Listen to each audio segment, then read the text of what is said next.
Myself Vivek Kumar Sakya, and you are watching Saint Tumar Inter College online classes. प्रतिरोधों के संयोजन और श्रेणी क्रम संयोजन और समांतर क्रम संयोजन के बारे में हम इस वीडियो में बात करेंगे। अब है रेसिस्टेंसेस इन सीरीज, मतलब श्रेणी क्रम संयोजन। प्रतिरोधों का संयोजन, तो प्रतिरोधों का इस प्रकार का संयोजन जिसमें पहले प्रतिरोध के दूसरे सिरे को दूसरे प्रतिरोध के पहले सिरे से और दूसरे प्रतिरोध के दूसरे सिरे को उसके तीसरे प्रतिरोध के पहले सिरे से जोड़ दिया जाता है। तो प्रतिरोधों का ऐसा संयोजन जिसमें प्रत्येक प्रतिरोध के दूसरे सिरे को उसके अगले प्रतिरोध के पहले सिरे से जोड़ दिया जाता है और पहले प्रतिरोध के पहले सिरे को वैद्युत स्रोत के धन ध्रुव से तथा अंतिम प्रतिरोध के दूसरे सिरे को वैद्युत स्रोत के ऋण ध्रुव से जोड़ दिया जाता है।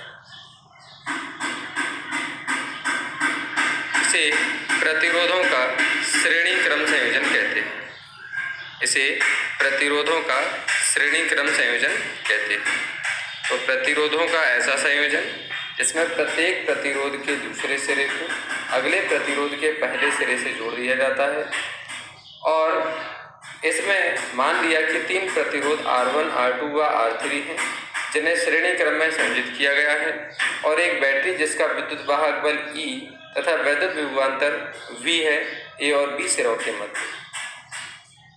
तब ओम के नियम के अनुसार हम लोग जानते हैं V बराबर क्या होता है, IR। V इक्वल्स टू क्या होता है, IR। तब हम कह सकते हैं कि V1 यानी पहले प्रतिरोध के सिरों के मध्य जो विभवांतर होगा वो V1 होगा, तो V1 बराबर I इंटू R1। इसी प्रकार दूसरे प्रतिरोध के सिरों के मध्य विभवांतर V2 बराबर I इंटू R2 और तीसरे प्रतिरोध के सिरों के मध्य जो विभवांतर होगा वो I इंटू R3 होगा। अब A और B के मध्य कुल विभवांतर क्या होगा, V होगा।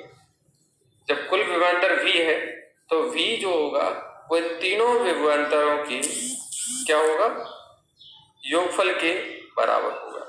So V equals to V1 plus V2 plus V3। Now put the values of V1, V2 and V3। तो V इक्वल्स टू V1 की value I into R1 plus I into R2 plus I into R3। अब हम देख पा रहे हैं कि V बराबर क्या है, IR और I यहाँ से कॉमन भी है, तो I कॉमन लिया तो I into R1 plus R2 plus R3। अब हम क्या देख पा रहे हैं कि यदि इस संयोजन का तुल्य प्रतिरोध कैपिटल R है तो तुल्य विभवांतर क्या होगा, V बराबर IR। तो हम IR को इस इक्वेशन के इक्विवेलेंट रख देंगे, इक्वेशन नंबर 1 और इक्वेशन नंबर 2 को कंपेयर करा देंगे। Both are the value of V, so IR equals to I into R1 plus R2 plus R3।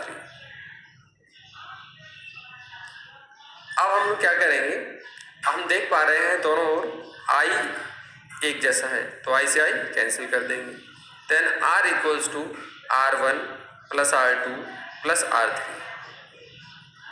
और यही है श्रेणी क्रम संयोजन का सूत्र, प्रतिरोधों के श्रेणी क्रम संयोजन का सूत्र। अब हम यहाँ से क्या निष्कर्ष निकाल सकते थे, अब है प्रतिरोधों के समांतर क्रम संयोजन।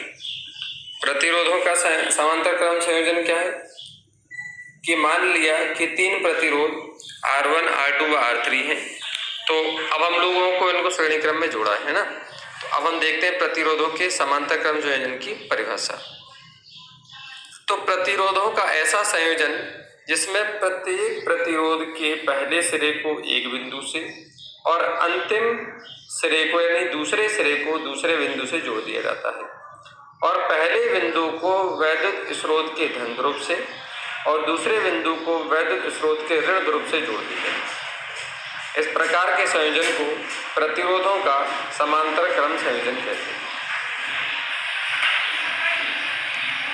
तो मान लिया कि 3 प्रतिरोध R1, R2 व R3 हैं और इनमें बहने वाली धाराएं क्रमशः I1, I2 व I3 हैं और प्रत्येक प्रतिरोध के सिरों के मध्य विभवांतर V है, एक समान विभवांतर V है।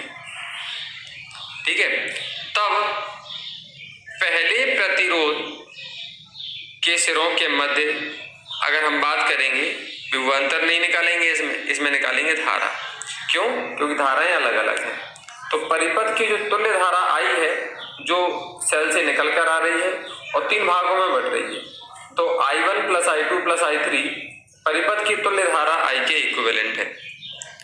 तब हम कह सकते हैं V बराबर क्या होता है ओम के नियम से IR। तो I बराबर क्या होगा V अपॉन R। I बराबर क्या होगा V अपॉन R।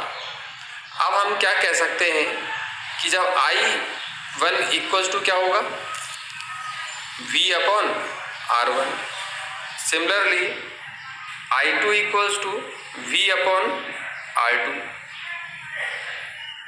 और I3 equals to V upon R3।